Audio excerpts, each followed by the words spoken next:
Hello, ഞങ്ങൾ ഇന്നിവിടെ ചെയ്യാൻ പോകുന്നത് ഗോതമ്പ് തരി കൊണ്ടുള്ള പായസമാണ്. അതിനായിട്ട് ആദ്യം ഒരു ചെമ്പിൽ വെള്ളം തിളപ്പിക്കുക.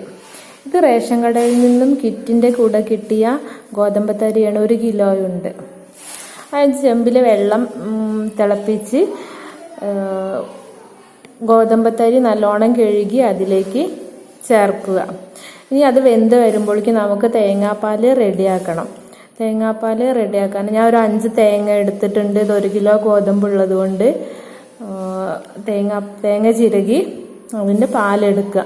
1-ാം പാലും 2-ാം പാലും 3-ാം പാലൊക്കെ ആയിട്ട് വേർതിരിച്ചാണ്. ആദ്യം നമ്മൾ എടുക്കുന്നത് 1-ാം പാലാണ്.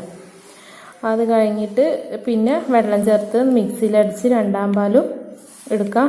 ഇത് 1-ാം പാലാണ്. 2-ാം പാലും 3-ാം പാലൊക്കെ ഉണ്ട്. 3-ാം പാല് നമുക്ക് ഇതിലേക്ക് ചേർത്ത് കൊടുക്കാം. ഇപ്പോൾ തന്നെ ഏകദേശം തിളച്ച് വന്നിട്ടുണ്ട്.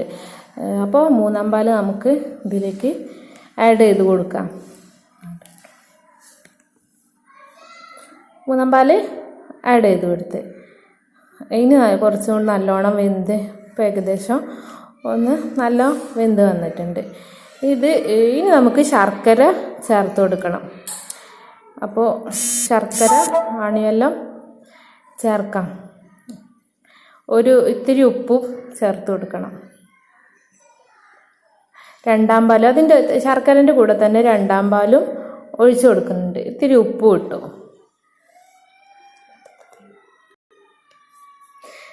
ഇപ്പോൾ ഏകദേശം നല്ലോണം വെന്തിട്ടുണ്ട്. ഇനി നമുക്ക് 1-ാം പാലും ഏലക്കായ പൊടിച്ചത് ഒക്കെ ചേർത്ത് കൊടുക്കണം.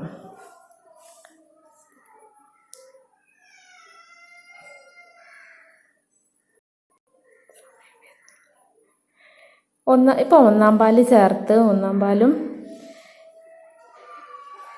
ഏലക്കായ പൊടിച്ചത് ചേർത്തിട്ടുണ്ട്. ഇനി അണ്ടിപ്പരിപ്പ്, മുന്തിരി, തേങ്ങാക്കൊത്ത് എന്നിവ നമ്മളിവിടെ തയ്യാറാക്കി നെയ്യിൽ വറുത്ത് വെച്ചതാണ്. ഇതും ഇതിൻ്റെ കൂടെ ചേർത്ത് വെച്ച് നല്ലോണം ഒന്ന് തിളച്ച് കഴിഞ്ഞാൽ നമുക്ക് വാങ്ങി വയ്ക്കാം. അപ്പോൾ ഏകദേശം റെഡി ആയിട്ടുണ്ട്.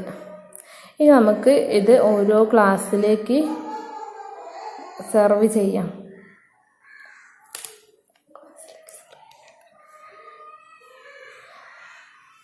അപ്പോൾ എല്ലാവരും കാണുക, സബ്സ്ക്രൈബ് ചെയ്യുക, ലൈക്ക് ചെയ്യുക.